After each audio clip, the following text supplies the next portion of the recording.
Hello everyone, welcome to my YouTube channel. इस video में हम बात करने वाले हैं कि Himachal Pradesh staff selection commission की नई एडवर्टाइजमेंट अभी तक क्यों नहीं आई। तो मैं आपके साथ कुछ रीजंस इसके शेयर करने वाला हूं। तो चलिए स्टार्ट करते हैं। आप वीडियो का एंड तक ज़रूर देखना, ये वीडियो इन्फॉर्मेटिव होने वाली है। तो जैसा कि आपको पता होगा कि 14 जनवरी 2022 को कैबिनेट द्वारा डिसीज़न लिया गया कि जो इवेलुएशन रहती है, जिसको कि यहाँ पे इंटरव्यू मेंशन करा गया है, उस इंटरव्यू सिस्टम को जो है ख़त्म करने का फ़ैसला ले लिया। ठीक है। और उससे पहले Himachal Pradesh staff selection commission की नई एडवर्टाइजमेंट आ चुकी थी, लेकिन उन्होंने बाद में नोटिस के जरिए जो है इवैल्यूएशन को ख़त्म कर दिया। उन्होंने कहा कि हम नया सिलेबस जैसे कि 200 क्वेश्चन और 100 मार्क्स का और अलग अलग पोस्ट कोड के लिए अलग अलग सिलेबस भी उन्होंने मेंशन कर दिया। ठीक है। उसके मतलब अब 3 महीने बाद आता है कि लॉ डिपार्टमेंट ने अपने ओपिनियन में कहा कि अभी तक नियमों में संशोधन नहीं हुआ है, तो इससे जो है इवैल्यूएशन को भी ख़त्म नहीं करा जा सकता है। और एडवाइस में उन्होंने बताया कि जो कार्मिक विभाग है, पहले वो क्लास 3 के लिए नए नियम बना ले और उनमें संशोधन कर ले, उसके बाद ही 100 जो मार्क्स की जो एग्ज़ाम रहता है उसको करवाया जा सकता है और इवैल्यूएशन को ख़त्म करा जाए। मतलब 3 महीने बाद ये नोटिफिकेशन आ रही है, जब HPSSC ने उस डिसीज़न को जो पहले आया था उसको इम्प्लीमेंट भी कर दिया और अब कह रहे हैं कि अब ऐसा नहीं हो सकता, पहले आपको रूल्स में संशोधन करना पड़ेगा। तो इस वजह से भी चीज़ें लेट हो रही हैं और उसके बाद ही नोटिफिकेशन संभव है। अब हमीरपुर चयन आयोग में चल रही दर्जनों भर्तियां लटक गई हैं। तो अब आप देख सकते हो मतलब कितना बेकार ये सिस्टम हो रहा है। आपने एक तरफ उसको इवैल्यूएशन को ख़त्म कर दिया और 3 महीने बाद आप बोल रहे हो कि अभी संशोधन करना पड़ेगा, अभी ऑफिशियल नोटिफिकेशन जारी करनी पड़ेगी।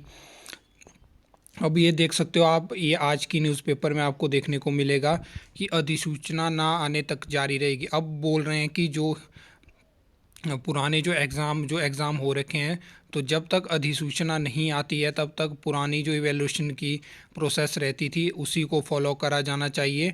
लेकिन अब तो एग्ज़ाम भी मतलब जो अभी आप करंट एग्ज़ाम देख रहे होंगे उनको तो नए प्रोसेस के थ्रू नया जो सिलेबस है, नया जो पैटर्न है उसको फॉलो करके करवाया जा रहा है। तो मतलब किस तरह से ये चीज़ें होगी।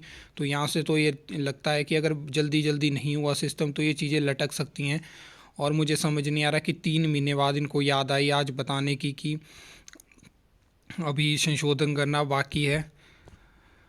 उसके बाद अगर हम बात करें तो कॉमन रूल्स की बात भी कुछ महीने पहले देखने को मिली थी। एक सर्वे करवाया गया था जहां पे देखा था कि हिमाचल प्रदेश में जो भी एग्ज़ाम रहते हैं वो उनका जो रिज़ल्ट होता है, जो इवैल्यूएशन प्रोसेस रहती है वो इतनी लेट क्यों होती है। तो उस सर्वे में निकल के आया था कि यहाँ पे एक तो कॉमन रूल्स नहीं है। कॉमन रूल्स का मेरा मतलब है कि अलग अलग डिपार्टमेंट के लिए सेम कैटेगरी और पोस्ट अगर एक एडवर्टाइजमेंट में आती है तो उसको अलग अलग पोस्ट कोड में करवाया जाता है, जिस वजह से टाइम लगता है और इवैल्यूएशन के लिए भी फिर टाइम लगता है और रिज़ल्ट जो है काफ़ी लेट आते हैं। लेकिन अब कहा गया था कि कॉमन रूल्स बनेंगे, नए संशोधन होंगे, हर एक डिपार्टमेंट में सेम कॉमन एक कैटेगरी के लिए कॉमन R&P रूल्स होंगे, तो उससे प्रोसेस जो होगी वो फास्ट हो जाएगी। लेकिन अभी तक उनको भी इम्प्लीमेंट नहीं करा गया है। कब वो रूल बनेंगे, कब उनमें भी फिर बाद में उनमें भी संशोधन होगा, उसके बाद वो इम्प्लीमेंट होंगे, तो इन सब चीज़ों की वजह से जो है वो नई एडवर्टाइजमेंट तो नहीं आ रही है। और जो एडवर्टाइजमेंट जो वैकेंसीज़ आई हैं वो भी उलझ चुकी हैं और हर दिन जो है वो नई न्यूज़ आती है। कभी कहा जाता है पुराने सिस्टम को फॉलो करा जाएगा, अभी वैल्यूएशन को ख़त्म नहीं करेंगे, कभी कहते हैं कि नए सिस्टम को फॉलो करा जाएगा तभी प्रोसेस फास्ट होगी। तो मतलब इन्होंने सिस्टम को इतना उलझा दिया है और इसी का रीज़न है कि JOIT 817 जो केस हैं वो लटके हुए हैं। JBT DLED B.Ed का जो केस है वो भी लटका हुआ है। पहले डिग्री डिप्लोमा सिविल इलेक्ट्रिकल में हुआ, वो भी इसी चीज़ का रीज़न था वो। तो अब देखते हैं कि कब तक नई एडवर्टाइजमेंट आ सकती है। और मुझे तो ये लग रहा है कि जब तक ये चीज़ें क्लियर नहीं होती है एडवर्टाइजमेंट आना बहुत मुश्किल है।